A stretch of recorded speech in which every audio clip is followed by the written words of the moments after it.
got nothing better to do. I spend a fair bit of time thinking about how some songwriters can, create that music that can feel familiar yet unfamiliar, and why I'm attracted to music that gives me those feelings, as well as music that is also completely unfamiliar as well. And as you might expect, I failed to come up with anything really concrete, but I did read something which made me think.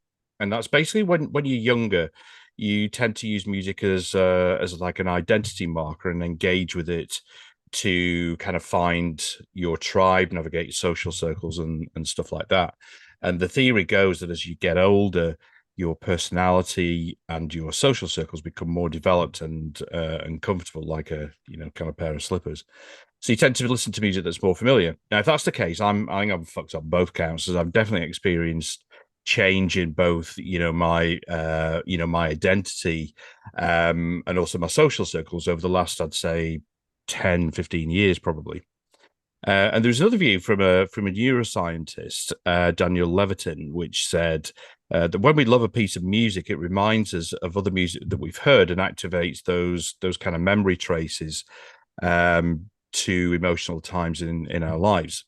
Anyway, my guest band today is called Middle Kids, and the last track on their last EP is called Today We're the Greatest. And that for me is where those real kind of memory traces come in.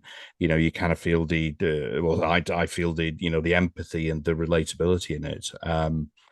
So by the time this episode comes out, Middle Kids will be releasing their third full LP. I think it's out on the 16th of February. And it's another really beautiful evolution, showing another different side to the band, yet it's still got that familiarity of Journey, evocative melodies, and those classic bangers too.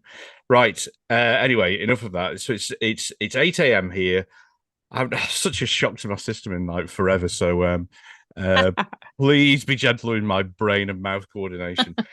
So I'm delighted to welcome Hannah Joy to the podcast. Hannah, thanks so much for coming on. It's a real pleasure. Hey, thanks for having me. Thanks for accommodating the time difference.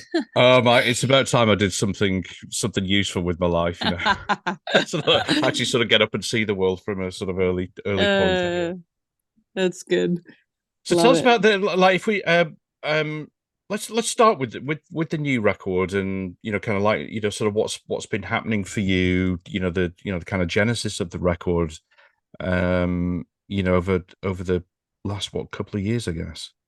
Yeah. Yeah, no, it's been a minute since our last record. So, I wrote a lot of this kind of post the COVID-ish, I guess. Yeah, I COVID lockdown in Australia was kind of intense. it's pretty So like we brutal, were wasn't it? Yeah, but and I that was not a fruitful time for me. Like, Yeah, I was kind of yeah, like, oh wow, all this space, I'll make lots of things. I did not make lots of things. I think I'm very much an artist that responds a lot to like the energy of people in the world and kind of going out yeah. and then coming back and reflecting upon it. Mm, So not having that, also I had a baby kind of pretty much as COVID happened, so that'll do something to you as well. So I feel yeah, like, luckily I just kind of, with a bit of time and just kind of chipping away, started writing, and yeah, this record feels really special. I guess being born out of that time, mm, it does feel, yeah, like an evolution. What you were saying, like it's a little bit more raw than some of the other stuff we've done. But then yeah, also sonically, it feels really exciting. Like yeah. recorded it in England with John Gilmore and Oh, it was in Bournemouth, um wasn't it? Was it in Bournemouth? uh Eastbourne. Eastbourne. Oh, yes, Yeah, Eastbourne. Yes, yes, yes. yeah, it's such a beautiful little town. Like we were just in heaven. I mean, even though like I think we were in the studio like 6 weeks, and I think we had 2 days off or something stupid like that. Oh, wow.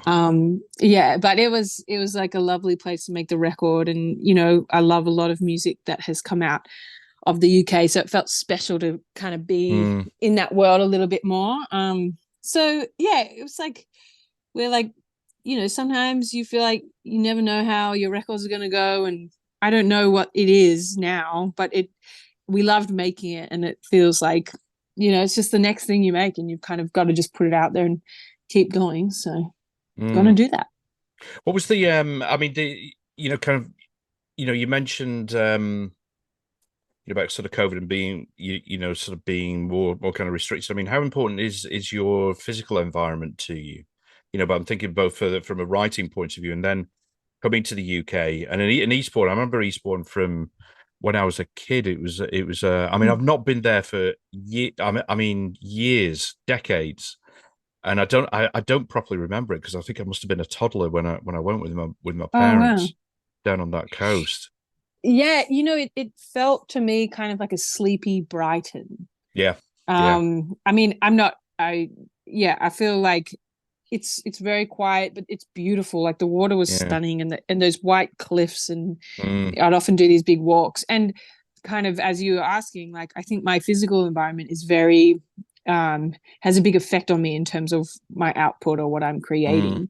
yeah. Um Even like I wrote the record kind of, since becoming a parent, I had to like Mm, find a new way to make things because, the energy is so different. Like mothering is like so immediate, responsive, yeah, intense. Whereas yeah. like writing and creativity is like you need well, for me personally, I need space, all the things. And so eventually like I would just start taking 1 or 2 nights away by myself, and I'd find these little, spots along the New South Wales coastline. And it's Yeah. kind of cool because I can see now this record, all the different places I made each song. And so yeah, I feel like the ocean, I guess, being Australian, has always felt like this infinite space that I feel very Mm, inspired and small in, which has been like just, yeah, I just find that I end up being quite uh you know fruitful when I'm like in that space. mm. It's interesting, isn't it? I think how we adapt, and I think that this how we adapt to our own adaptability. I mean, I guess with COVID or something like that, something as sort of big as that, we as humans, so I kind of felt very. It was just such a weird sort of time, and I felt very restricted and kind of worried. But you do adapt as humans. We are very kind of it's kind of like you have to almost, isn't Mm, it? But I think it's a really important characteristic to have to be able to adapt to those sorts of situations, and also as you say, sort of becoming a mother as well. mm-hmm. How It's you what you've learned over the years, you suddenly have to kind of change. yeah. And yeah, I guess like I feel like at first you can have a bit of resistance to the thing and you're like, Mm, no. And then eventually, yeah, long enough, like, and I guess people have different points of, where that happens, you kind of break, and then, which is good. And then you start going, okay, what do I need to fight for here? And, mm, I felt like, um, I kind of got into that gear eventually where I was just like, I have to find a way because, it was because it's so meaningful to me, but also just because like, yeah, I didn't want to just like, pack it in or whatever.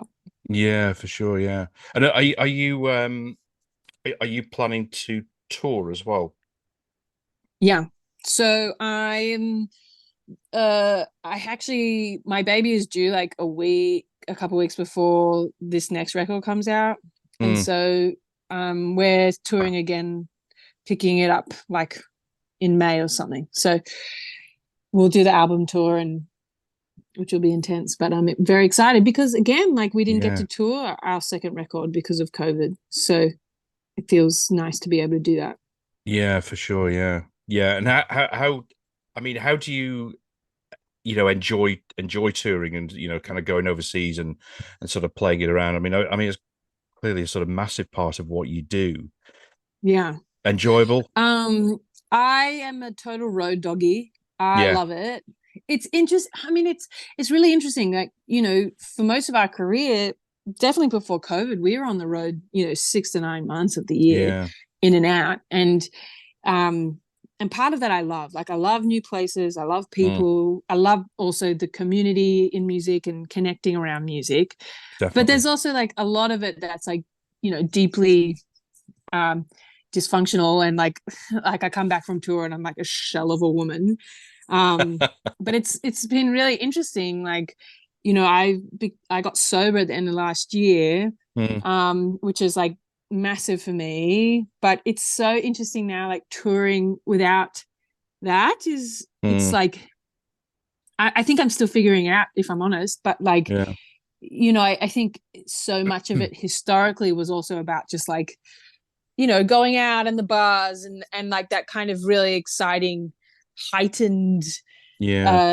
experiences you can have. And you can, and it's been cool to see that I can still have that sober, but it's Mm, definitely like put under question for me, just being like, oh, do I actually really like this? Or was I just like in this like kind of cycle and habit of just yeah. like going on these like benders and coming back or whatever? It's like, It's so interesting. like I still like it and it's all very meaningful to me, but it's like, and now even being like a mum because my kid comes with me, like it's just a very different thing. And but I'm glad to know that I still like it. It's interesting. I quit about well, coming up for 4 years ago, and Amazing. yeah, and it's yeah, I think situations like for example, going to gigs. There was a sort of tradition of how I would do that. There was a sort of Mm-hmm. sort of maybe go out about I don't know, kind of 4 or 5 o'clock or something like that. And have a few drinks and blah blah blah, and then go to the gig and stuff like that. And then gig finishes at 11 o'clock, and before you know it, you've had way too much than you should have. And yeah, and Mm-hmm. I had to kind of reassess that. I mean, fortunately, I gave up just before COVID, like Oh wow. 2 months before, and Mm-hmm. it was fine. I was totally sort of fine with it. But then coming back to when music restarted, I had to reassess. Mm. Like you say, so I totally get that. What it means to you. Do I still enjoy going to live music? Because that was such a kind of big part of it, and then it's not there. So you kind of figuring that out. What your relationship is with kind of live music. Sounds weird, but Totally. It's no, yeah, it is. And it's kind of confronting to almost be like, do I mm, like this or do I just like drinking? yeah, Like, yeah, and totally, yeah, it's like yeah, so and it's yeah, it's been very, very uh you know, I've been very delighted to see that I do love touring. mm, In some ways, it's almost like it's harder in some ways because I don't have yeah, the thing that I used to take the edge off with or to pick yeah. me up with that. But you just I guess what you were talking about before, you adapt, and I feel like I'm still early days, obviously, but just learning how to like look after myself a bit better and Mm. then trying to like get into places where I can get into a good zone or whatever. I mean, if it's not too personal a question, I mean, how were you using kind of alcohol to help you get on stage, for example? Was it to combat any kind of fears or anxiety of getting on stage? Yeah, I think definitely. But I also think that, I mean, I've drank since I was a teenager, and I think I Yeah, used it generally to combat fear in life. And so then, yeah, you go into music, and then it's like, oh, I know how to dull my anxiety. It's easy. So I think that mm, it was just kind of like a pattern that I'd formed since very young, which a lot of us do. But like I mm. think it wasn't the music that kind of like I think that I was already like at a place with drinking before even I became like an artist as a career, but it was just convenient. I mean, if it's, I mean, for me, I mean, how I found it was it opened up so many more doors to a different life, different way of living life. And I felt actually that I kind of trusted my judgment more. Hmm. It Yeah. it felt much clearer. I would sort of go for periods of time where I didn't drink, but when I did go out, I wanted to go out and stay out. That was my thing. It was more of a kind of binge, and Hmm. and sort of stopping that just kind of like just opened up my day. Just like, okay, well, Mm. there's just like, okay, that's quite an extra few hours in the day. I can go and kind of do things. I can think about stuff that I want to do where I can commit to it. and it's not like a little sort of side thing, but I'm actually kind of committing to things like doing this and doing my writing as well. Yeah, It's 100%. It's crazy how much it depends on where you're at in it, but I feel for yeah, me how much it actually was taking from me. Because yes, yeah, it's not even like that you're staying up heaps late. It's like the next day I'm hungover and I'm just lost all these hours because I'm like so much more useless than I would be. And yeah, then, yeah, it's like, and I think, becoming a mother was a huge impetus for me because I for was like, sure. I need to be present. Like I can't be flaky here. And like I could be Yeah, flaky in all other areas of my life, especially as a musician, and I just like yeah, didn't, yeah, I couldn't do that. And I think that, but what was really interesting, I don't know if you've ever read The Artist's Way by Julia Cameron. yes, yes. I have. Yeah, my Yeah. partner had it. She said you've got to read this. Yeah, so I read it, and like it's quite practical. You do exercise, Mm, whatever. I did in my 20s. I thought it was really cool at the time, and then weirdly, I gave it to my dad last Christmas, mm, and my dad was reading this paragraph out of it because she's a recovering alcoholic and was talking about as soon as she got sober, her mm, creativity, like kind of was just increased yeah. massively. And I remember when dad was reading that to me, I was like so overwhelmed by like for me my creativity has historically been very linked to drinking, whether it's Mm, like touring, but then also like if I go away and write by myself, get a mm, bottle of wine and like and whatever, like. And I was so challenged by that idea yeah, that I was like, oh man, like almost curious too, being like, what would happen if I stopped yeah, creatively? So that was kind of like a huge like impetus for me to stop.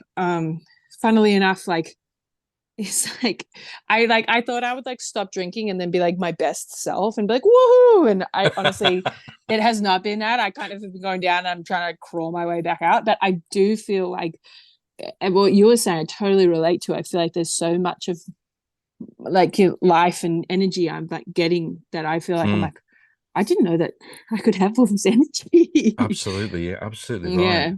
Oh well, Mm. congratulations on it. I'm sure it's gonna those kind of troughs that you have that Yeah. they'll flatten out and you'll be kind of fully there. Yeah. Thanks. No, I feel like really grateful. And tell us about the acting as well. Oh, About yeah. the film Chris Mess film, isn't it? Yeah. Yes. It's crazy because I that movie premiered last week in Australia, Mm, and it actually came out on the same day of one of our singles that came out, and which is cool because the single that came out was one I actually wrote when I was on set yeah. making that movie. So they've kind of had these like weird parallel Mm, existences. But it was such a bizarre thing. I've never acted in my life. I've never considered it as a thing that I would do or was interested in doing. I mean, I love movies, but that's just as a lover of movies. And yeah, yeah. this director just reached out, just being like, "I'm a fan of the band. I actually wrote this script with you in mind. Take a look." And I was kind of like, okay, and I read it and I was like, oh, this is actually a really beautiful story. And um but I also just thought, we tour so much, there's no way, like, and I still had to audition obviously for the role. And so Yeah. like I don't know, the whole thing just felt kind of like, just like whatever. But I made this decision that I would keep saying yes until I felt like there was a reason to say no, whether it was like Mm, I didn't feel comfortable doing something, or if I just had a tour and I literally couldn't do it. And there was like just at no point was there any like time where I feel like I wanted to or had to say no. And I think again, because of COVID, it was like one of those miracle kind of moments because usually we would have been touring, but we yeah. had nothing You had on. nothing. Yeah, yeah. Yeah. So it was an amazing experience. Like, I we filmed for like 3 weeks and I loved it. It was a very different creative, exercise. And Yeah, I really, and I kind of, my feeling was like, creativity begets creativity. So yeah. this will hopefully just kind of help me grow and be more brave, and which I think it has. I I wouldn't say I'm like the best. Like I don't. I watched it for the first time last week, and it was like a beautiful movie. So I was like happy to see that. But I Yeah. wasn't like, wow, I have this whole acting future ahead of me. Like I thought I definitely like became. I think I grew and became more comfortable as the movie went on, and that was cool to see. And I think I did what I needed to do, and I didn't fuck the movie up too much. So Yeah. I Yeah. feel like but it's not like I've just unearthed this like brilliant new gift that I have. Like I don't think that. I think I did I, a fine job. are you being ultra critical of yourself there? I mean, I don't Because know. it's It's hard. actually really It's hard, isn't it? You know, kind of like yeah. see. I mean, it's one thing sort of hearing yourself sing or speak, and that, but Yes. then that, like, oh my God, is that really me? Oh no. I mean, it's I know so it. different. I was shocked. Oh, sorry. I was shocked because I'm so used to hearing myself singing, but Yeah. actually seeing myself, I was like, oh no, no, no. So yeah, crazy. But again, I mean, that's an interesting, what you said about, you said to yourself, I'm going to say yes. I'm going to say yes to things and do it. I mean, Mm. that's an interesting discipline to have, isn't it? You know, Yeah. I mean, again, it kind of like because I mean, it depends on your sort of personality, doesn't it? But a lot of people will, I don't know, maybe not. There's all sorts of whatever's sort of come into it, whether it's kind of fear or just like reluctance to kind of do things. But to do that Mm. and thinking about, what comes out of that, what avenues that sort of opens. I think that's kind of quite Yeah. interesting.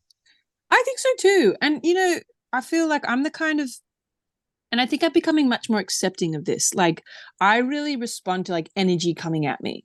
Mm, Um and I feel like I have generally I would say I'm like quite an open yes person. mm, But the flip side of that is I find it really hard to kind of like bring that out of myself. Like I'm like lazy. I'm like someone bring me some energy so I can get around something. yeah, yeah. Um so even like in terms of songwriting, like for many many years I have been like quite hard on myself because I don't have that kind of work craftsman mindset where I'm like this is my job, I should write every day and Mm, trust that like and work on my craft. And like I'm very much like is the muse there, if she calls I might respond, and like mm, so in terms of when I have output it's very seasonal. And I think that for a long time I felt like a lot of like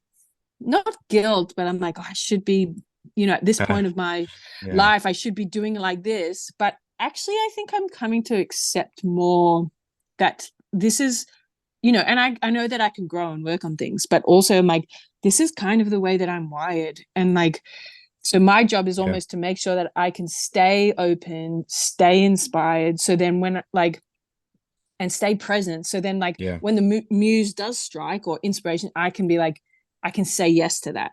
yeah. And because that's not always just going to be like another person, like in terms of even like the songs and like the spirit or whatever. Mm. So like, yeah. I totally hear you with that, and it's I mean, I felt like that myself with some of the stuff that I've done.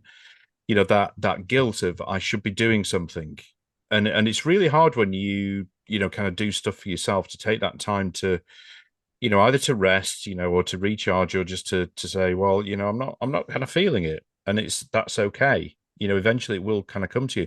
And I think that there's so much of this these sort of rules that have been set by society that we should be doing this.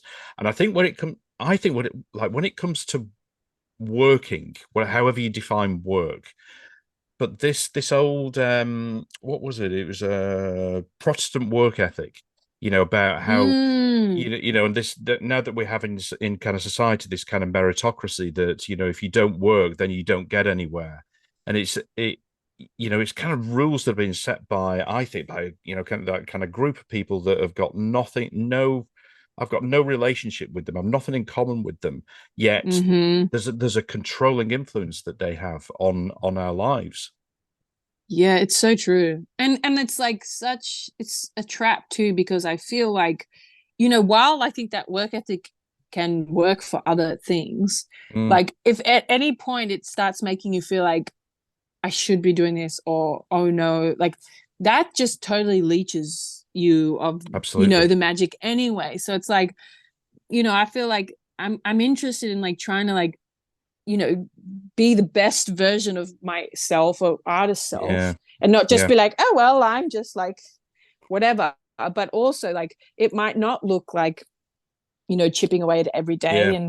But I'm still discovering it. But it has to, I think, come out of a place of acceptance. And then once accepting, like, kind of the way you're wired, and then trying to figure Mm, out almost how to, like, hack yourself a little bit and be yeah, like, totally. okay, how to mine yourself or something. Yeah, yeah.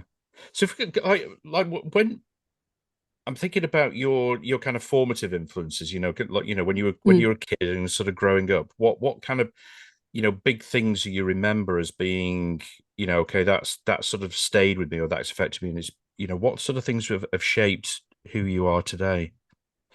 I think that I like it's kind of cool timing. I've been reflecting on this a lot because I've been seeing how like my family that I grew up in has like been very like influential in terms of me even as an artist, obviously as a Mm, person.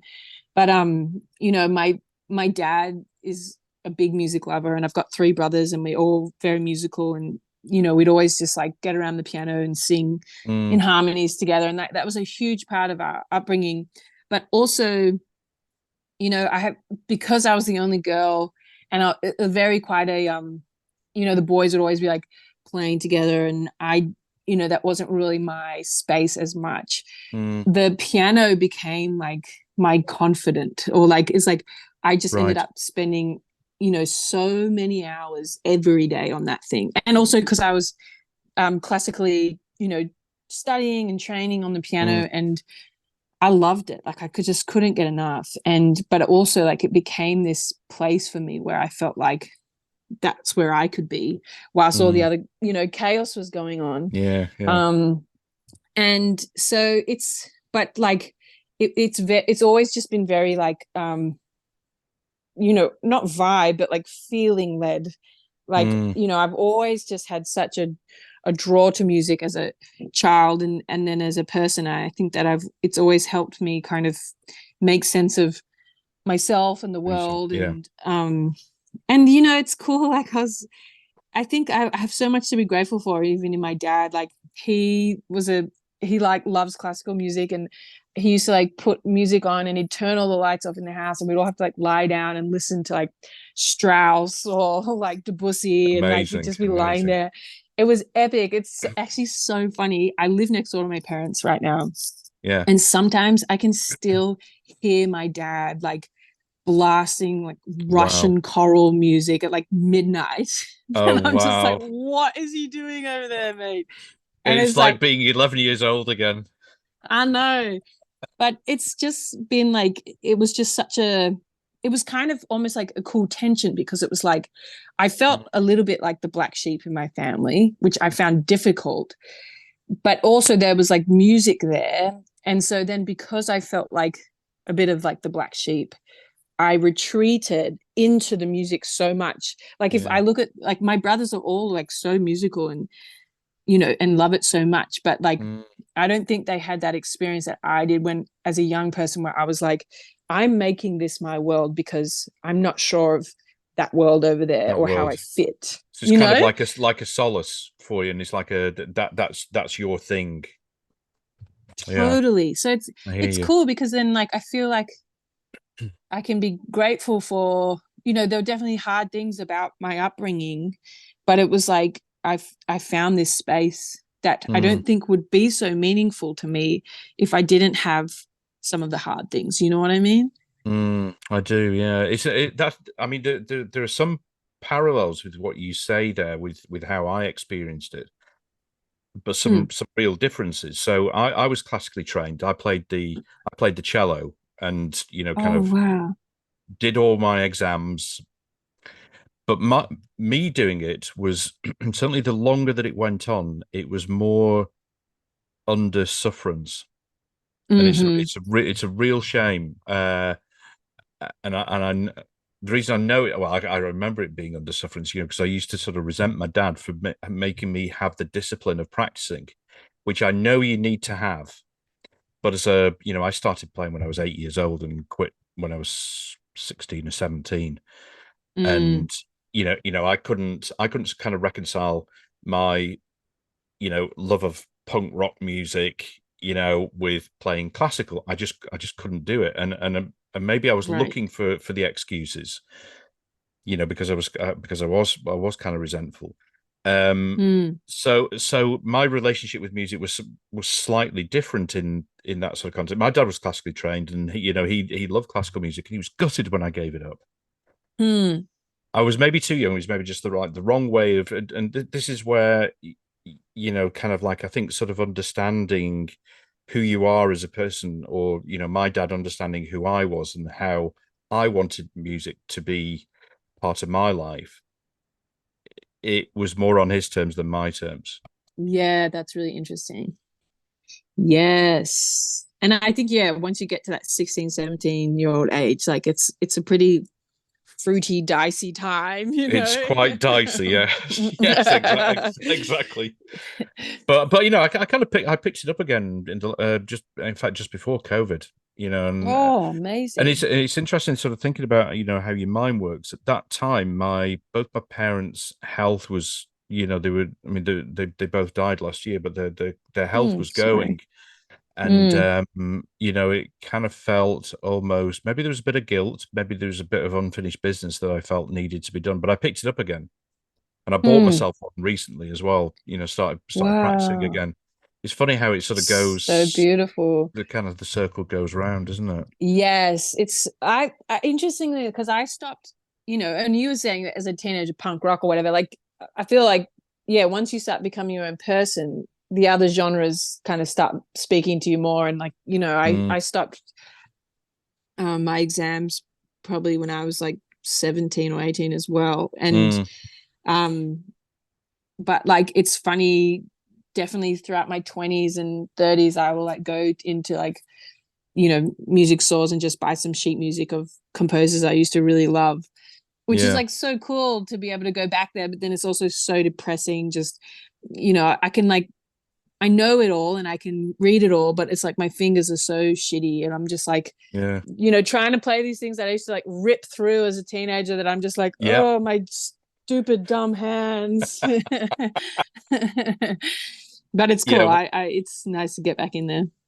But what you're saying, about sort of being around the piano and kind of singing, understanding those, kind of harmonies, melodies. I mean, that really kind of comes through on your music now. So for me anyway, that's how I would sort of see that those experiences have really stayed with you.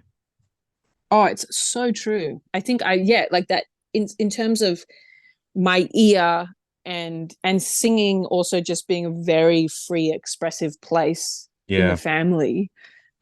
It's just meant that singing for me, it's weirdly, it's actually I sometimes almost feel like when I'm singing, I'm less performative than when I'm just like living my life, which really. is kind of strange, because I Yeah. feel like when I'm singing, it's such a natural Mm, whatever plays for me that I'm not really thinking. I'm not very aware of anything else except for like the resonance and the sound. And it's like it's funny because you're out and about in yeah. your life and you can often feel like you're performing in terms of your conversation or the life that you're Yeah. living. True. Um, so it is actually kind of cool in that way.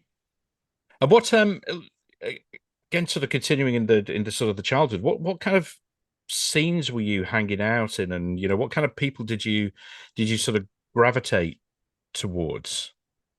Well, it's funny when I actually moved to America when I was 16, Mm, 17, and I finished high school over there and I lived with another family. And yeah.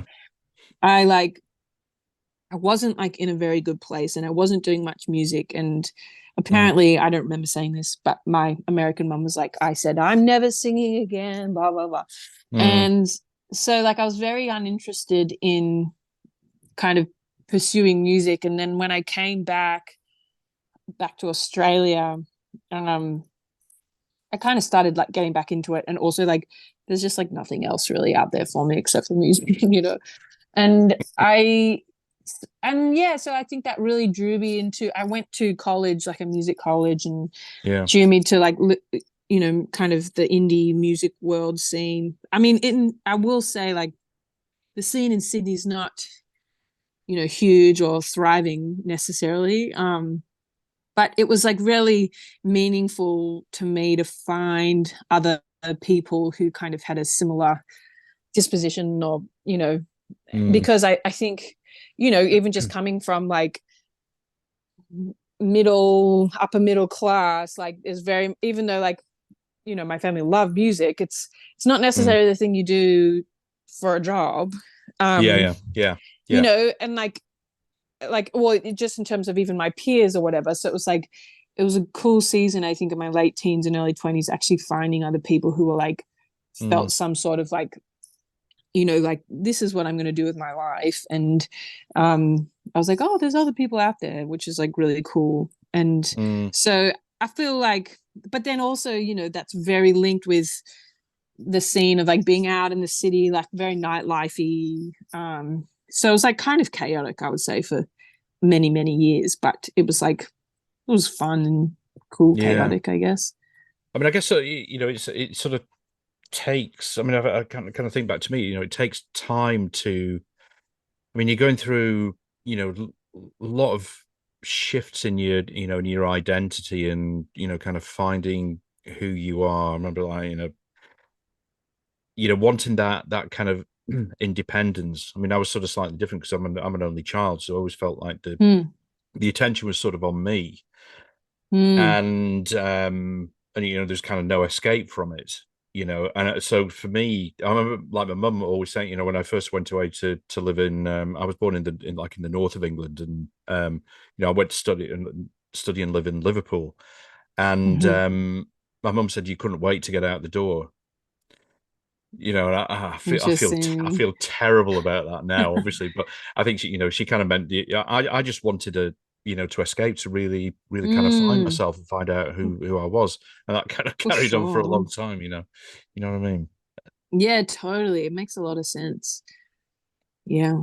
Well, and And it's then really nice of that, like when you can find something like music to kind of help make sense of yourself, you know? yeah, well, yeah, I mean, it does sort of do that, you know, either you know through, but you know, also I guess sort of feeling a bit of an outsider with the sort of music that I liked as well. You know, again, sort Mm-hmm. of talking back to you know what I was saying at the very start, you know, about familiarity yet unfamiliarity, you know, and finding different stuff was always, you know, kind of really important to me, and you know that whole kind of discovery, and almost like when I found those new music sounds, it was almost like a new part of me was being discovered as well. Whoa, You that's really cool. sort of peel that back and think, ah, okay, Mm, I didn't know that part of me was lurking around somewhere, but mm.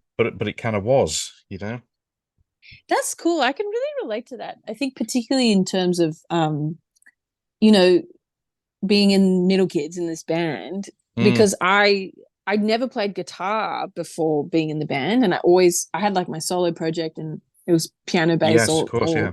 Mm, electronic synth based, and except all the music that I loved was indie and very guitar based. Not all of it, but a lot of those kind of big formative bands for me, like, you know. And so I always felt this kind of disparity between the stuff that I was making and the stuff mm, that I loved, yeah. and kind of trapped by my own self. And it was really cool when I met Tim, my partner, Mm, who's in the band. yeah. I'd written a bunch of songs, and you know, we were kind of working on them together. And then eventually he was like, you should try and play this on guitar. And I was Mm. like, dude, I can play like four chords on the guitar. And it was like, that's kind of all you need, to be fair. And it's that's been a really cool journey, because I started playing and I was like, oh shit, yes. And it kind of opened up this new world for me. And Mm. now, you know, we're in the indie band. And then, as you say, like you just kind of discover another part, or it's just a new way, I guess, to express yourself. And Mm. But it's funny because I actually think, if I'm honest, I'm at a point now where like sometimes now I feel a bit trapped by the guitar. And Yeah. and I like, and part of that is because I still do not know that instrument anywhere as near as I know the piano. Like the piano is like, feels like an extension of myself. Mm. Like it's like taking a breath. But the guitar, I feel like I'm just like clunking my way around that thing, even after all these years in the band. And like, and I also have very little interest in kind of mastering it as an instrument. And so like in some ways it's been so great for my songwriting, because I think before, I was always trying to make something like really like interesting, and it was just almost like a little bit too weird, like Mm. in terms of the decisions I'd make chordally or whatever on the piano. Whereas like the guitar, I'm like, I'm very limited in the choices that I can make, which is cool. But now I can feel something within me that's like a bit like maybe ready to break free a little bit. Yeah, no, I can understand that. I remember I had a chat with Emma Ruth Rundle a while ago about, maybe what were we talking about? Maybe a couple of years ago. Mm-hmm. And she'd obviously, kind of made a lot of her music through the guitar, but she was a pianist as well. Okay. And then she went through a huge amount of change in her life, like huge change. And she ditched the guitar and went to the piano. She said that this is the instrument that I need for where I am in my life now. Oh I don't, yeah. I don't, I don't know whether it was that she associated the guitar with that, almost like a sort of former life, if you will, and Mm-hmm. it was the piano that she needed to then get her through to the kind of the next stage. But it shows the power of instruments, and Mm. the kind of the relationship that we have with them. So true. Yeah, I love that. But I could totally appreciate what you're saying there. That sometimes, yeah, you need to kind of break free, or think about. I wonder sometimes if we, you know, for musicians, whether you get defined by either the kind of the instruments, or the style of music that you produce. It's okay. Mm-hmm. Well, I need to kind of break free from that. I need to do something different. I don't know. Maybe it is. Yeah, and I think this is too where like, yeah, I feel like there are seasons I can see where I need freedom, and then there are Mm, seasons where I need to kind of be hemmed in actually. mm, And then that resistance actually can produce something like that rub almost like pushes you. You're like, but you need that energy. And then I feel like this is where collaboration is like such a gift, because yes.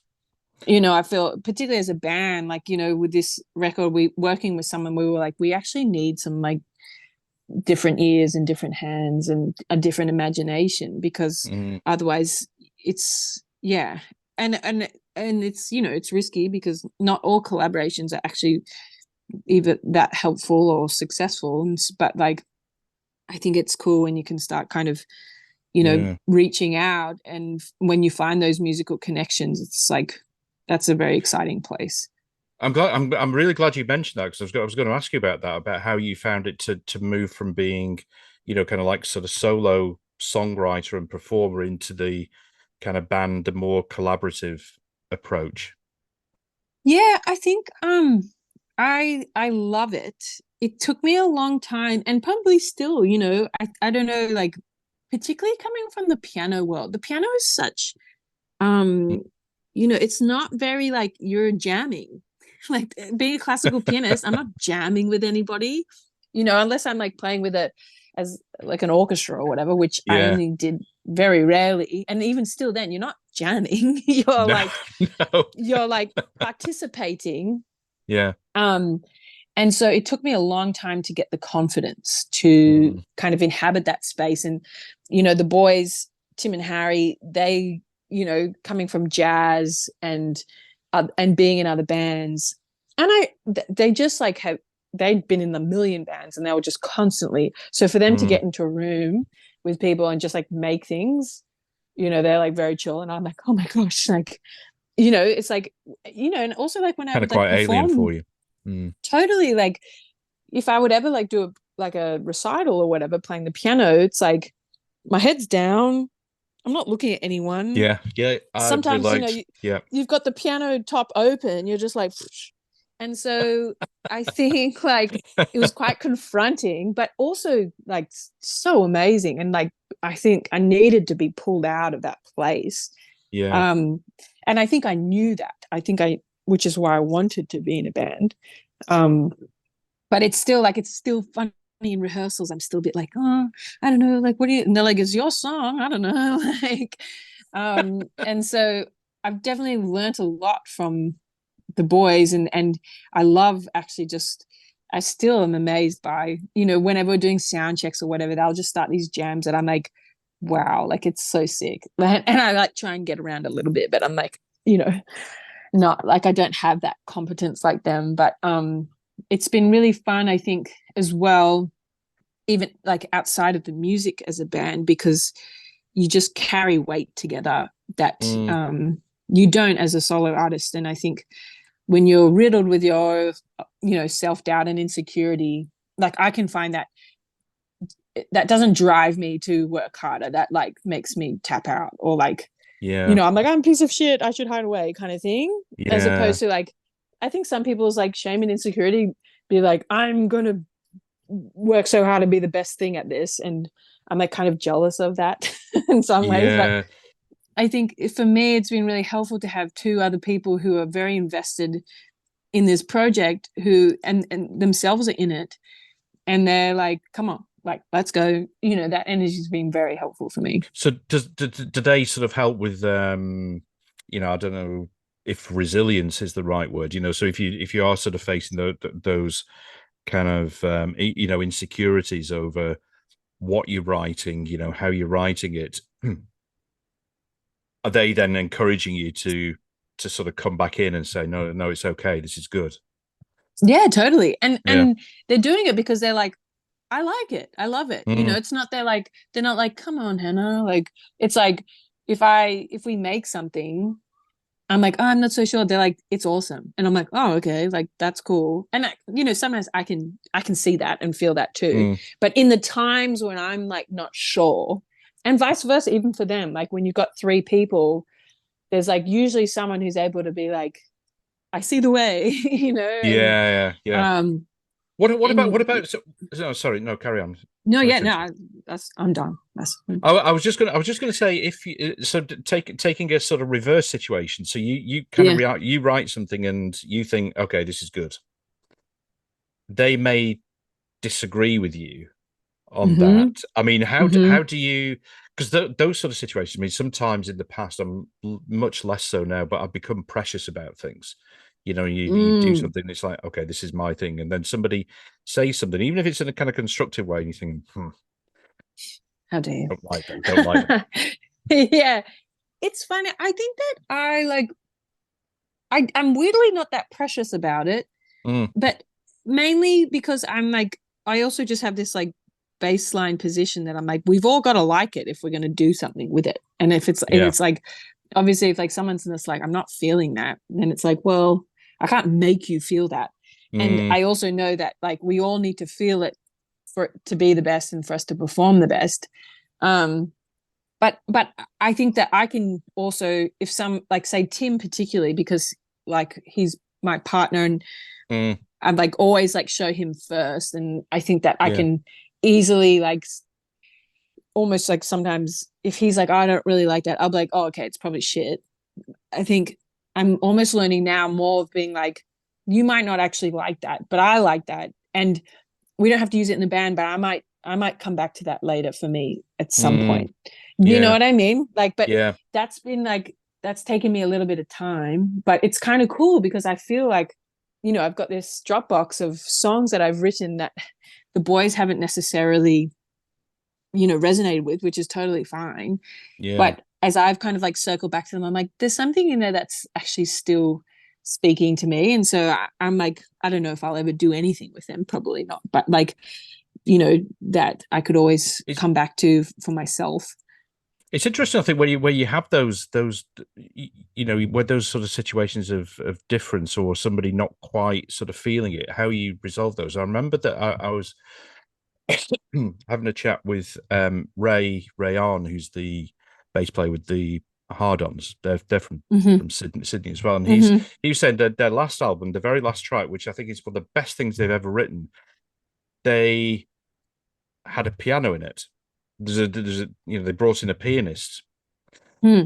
and he said, you know, that he said you know, there are what four piece now, but it was like, oh, I'm not sure about this. Not really not sure about this. And Blackie, I think Hmm. who wrote it, the guitarist, he was like, no, trust me on this, trust me on this, and they did because they'd worked together for so many years. They were friends, and Hmm. that trust got them through, and they produced this track at the end of it. He said, "Trust me with this piano, bring it in. It'll work." And eventually, Mm. yeah, now I see it. Now I see it. So I That's think really cool. kind of like where you get that sort of trust between the bandmates, that to Yeah. trust your instinct almost. Very Yeah, I powerful. like that. That's inspiring to hear too, because I think, yeah, you got to have a bit of balls to do that, to be able to even say trust me, you know. Yeah, I yeah, think I can be too much of a pussy. absolutely. I'm like, I don't know. But I should probably balls up sometimes a bit. So would you call yourself a curious person? Yes, I think so. Yeah. I think I always have been. And I Mm, think I'm the kind of person that I need to know why. It has to be meaningful to me to right. like participate.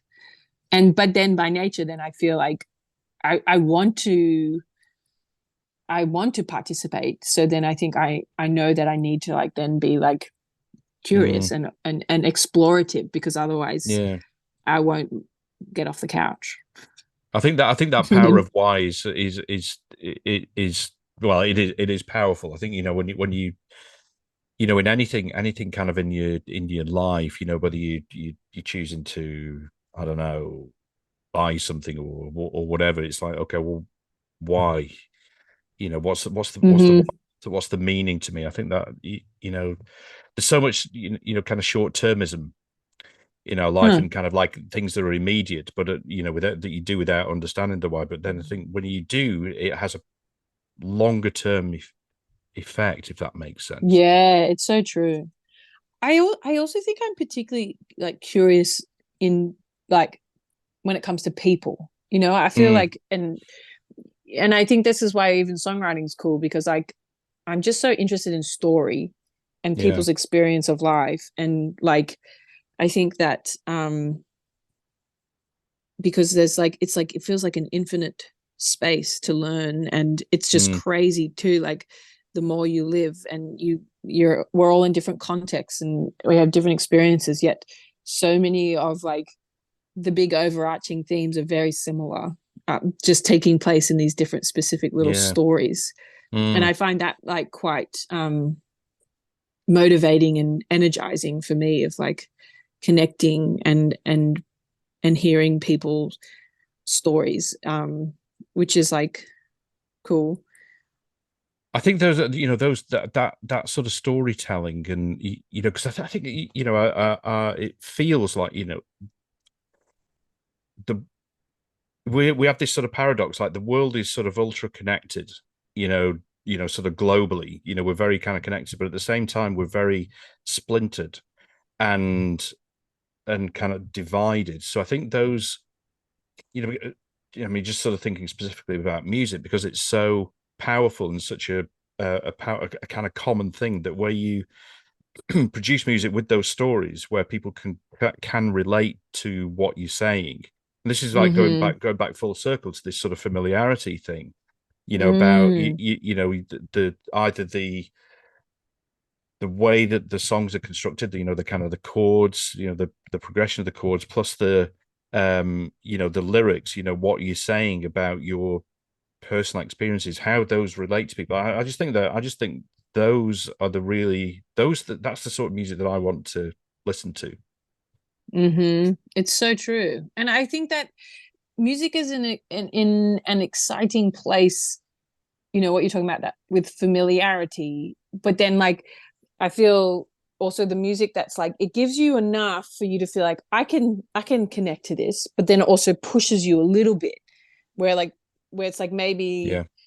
and that could be so many different things, whether it's like instrumentation, Yeah. chords, lyrics, or whatever, when it like it pushes you kind of past the familiar and the Yes. safe Yes. zone. But it's like there's such a balance, you know, because it's like if you push too much, then it's like I can't, this is not resonating with me, this is beyond me. It's too Like much. Yeah. I used to feel that too, like when I would be like listening to, and still like some like contemporary composers or even some genres of music, I'm like, this is like, I don't get this.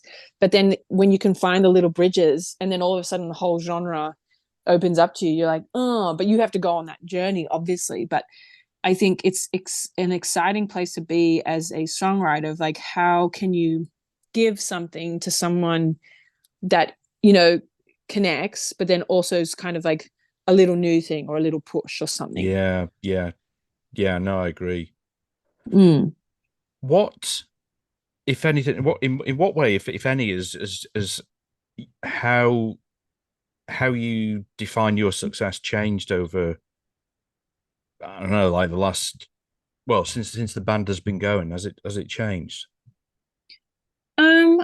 I think so. Like it's funny, I feel like I wouldn't have even, like I never have like had many goals, if I'm Mm, honest. Like I've never mm, been a very like, I've kind of been a very like, it's hard, it's always been very hard for me to see the future.